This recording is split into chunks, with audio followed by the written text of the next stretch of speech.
बौद्ध ने स्वाधीनता दिवस अवसर ने देशात्मबोधक कविता असर और साहित्य सभा अनुष्ठित।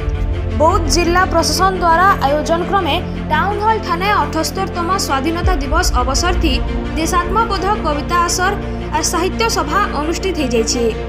बौद्ध अग्रणी साहित्य अनुष्ठान नीलचक्र साहित्य संसद बौद्ध और सिद्धार्थ साहित्य संसद बौद्ध मिलित सहयोग क्रमे आयोजित होता। यह कार्यक्रम अवसर थी गोटे साहित्य सभा अनुष्ठित होता।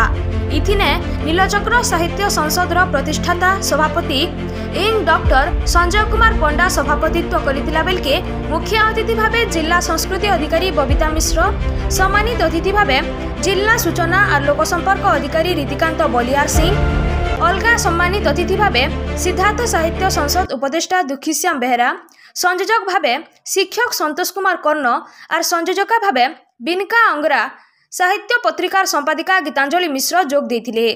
सिद्धार्थ साहित्य संसद आवाहक अभिनव पट्टनायक अतिथि परिचय प्रदान करथिला बेलके संपादक कृतिबास पलिया मंच परिचालना करथिले। शेषके संसद उपसभापति सरोज कुमार साहू धन्यवाद अर्पण करथिले।